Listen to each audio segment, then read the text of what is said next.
If you told me I'd end up crying barefoot on the side of a deserted road, clutching my heels like broken promises, I would have laughed and called you insane. But that's exactly where I was, half drunk, mascara running down my cheeks, with my driver kneeling beside me, shielding me from the flashing police lights like a guardian I never asked for. The air smelled of rain, asphalt, and regret.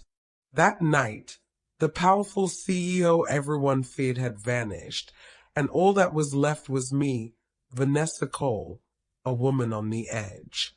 And if Daniel Reed hadn't been there, I don't think I'd be alive to tell this story. He placed the purse on my counter, but his eyes lingered on the faint bruise on my wrist. I quickly covered it. "I'm guessing you remember parts of last night," he said quietly.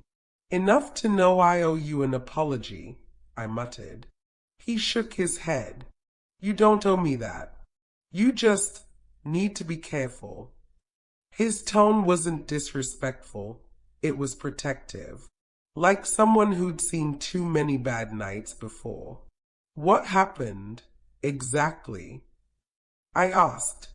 He exhaled, rubbing the back of his neck. "You argued with your ex. He left. Some guy followed you out, grabbed your arm. I stepped in before it got worse." My chest tightened. "And the police? They thought I was the aggressor until you," he paused, "until you screamed my name." I stared at him. "So I saved you too?" He smiled faintly. "Guess we even." But there was something in his eyes, something unsaid. I leaned forward. "Daniel, how did you even know where I was?" He froze, just for a second, then said, "You texted me, told me to come pick you up." I frowned. "I didn't." I stopped, checking my phone. And there it was, "Come get me, please." Sent at 11:47 p.m. I didn't remember typing it, but I did remember the panic. I whispered, "Thank you." He nodded once, quietly. "Always, Miss Cole." That always echoed, and I didn't know then that it wasn't just something he said, it was something he meant. By 9 a.m., I was back in my office, coffee in hand, lipstick fixed, expression perfectly unreadable. But I could feel the whispers. My assistant, Tasha, looked nervous. "Miss Cole, security said your driver got into an altercation last night. Should I?" "Handle it," I cut in. He was protecting me. "No reports." She blinked in shock but nodded. When I looked out my glass window, I saw Daniel downstairs, polishing the company car. Calm, focused, like nothing happened. Except when our eyes met through the glass, his gaze lingered. It wasn't lust. It wasn't pity. It was recognition. As if he saw something in me no one else did. And that's when things started to get strange. That evening, I left late. The office was empty. As I entered the parking lot, Daniel was there again, leaning against the car, scrolling through his phone. "Everything all right?" I asked. He quickly pocketed the phone. "Yeah, just waiting for you." But something flashed in his expression. Guilt? When I got into the car, I noticed a folder on the passenger seat. It wasn't mine. The label read, "Eric Price, Financial Records." My pulse jumped. "Daniel, what is this?" His jaw tightened. "You weren't supposed to see that." My breath caught. "You've been investigating my ex." "Not exactly," he said carefully. "I was investigating someone who's been leaking company data. Turns out, it all leads back to him." I froze. You work for me, Daniel. You're my driver. How the hell did you even? Because before I was your driver, he interrupted, his voice low, I was a private investigator. My world tilted. You're lying. He met my eyes. I was hired to protect you, Miss Cole. Not by you, by someone else. Who? He hesitated. Your father. My father had been dead for 2 years. Heart attack. Or so I thought. I stared at Daniel. That's impossible. He knew something was coming, Daniel said quietly. He hired me months before he died. Told me to keep an eye on you, to keep you safe, especially from Eric. My hands trembled. You expect me to believe that? He opened his wallet and pulled out a folded photo, him standing beside my father in his office. My father's arm rested on his shoulder. They looked close. My throat closed up. I was undercover when you hired me, he admitted. Being your driver was the only way to stay close without raising suspicion. Every truth shattered the image I had of him. The quiet single dad.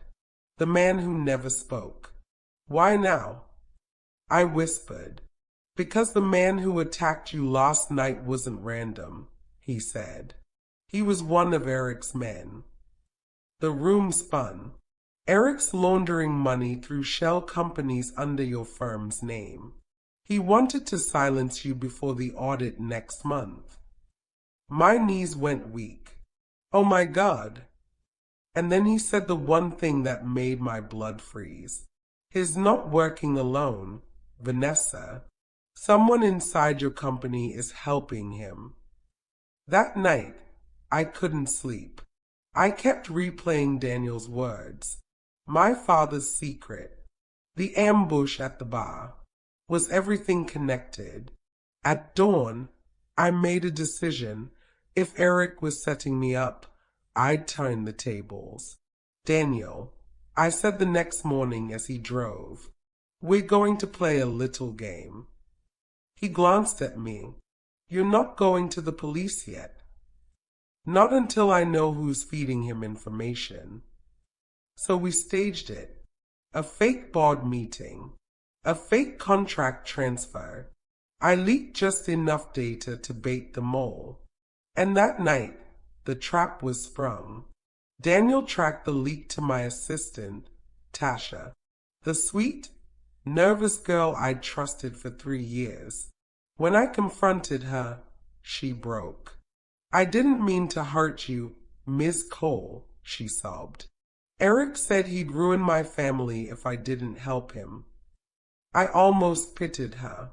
Almost. But pity ended when she whispered, "He's coming for you tonight." Rain poured as I left the office that night.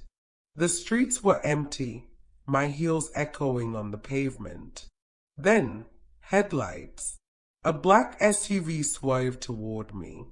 Before I could react, Daniel's car shot out of nowhere, slamming into the side of the SUV.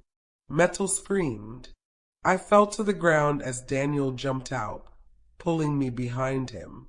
"Stay down," he shouted.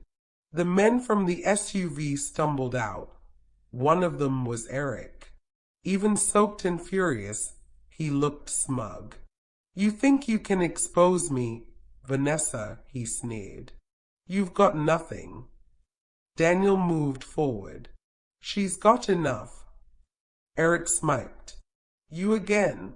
What are you, her guard dog?" Daniel's eyes hardened. "Something like that." Then he revealed the recorder clipped under his jacket, flashing red. "Everything you just said," Daniel said coldly, "is on tape." Eric lunged, but Daniel was faster. One punch, then another. The police sirens wailed in the distance. When it was over, Daniel turned to me, bleeding from a cut on his cheek, breathing hard. "You okay?" I nodded, trembling. I think so. And for the first time in years, I felt safe. By morning, the news broke. Ex-husband of CEO arrested in corporate fraud scheme. Eric was in custody. The mole was fired. And Daniel, quiet, loyal Daniel, was the reason I still had my company and my life. I found him outside, helping his little daughter out of his car. She ran up to me with a shy smile. "Daddy says you're a superhero," she said. I laughed softly. "No, sweetheart, your dad's the hero." Daniel looked up, surprised by my tone. I took a breath. "Come to dinner tonight. Both of you. No work talk. Just thank you." He hesitated, then smiled. "All right." That night, after dinner, when his daughter had fallen asleep on the couch, I looked at him and said, "Daniel, I remember everything now. What you did, what you risked." He started to speak, but I shook my head. No pretending, no forgetting. I took his hand, strong, scarred, real. "For years, I built walls to keep everyone out," I whispered. "But somehow you climbed over them." He smiled faintly. "You just needed someone who wasn't afraid to knock." And for the first time in my life, I let someone in.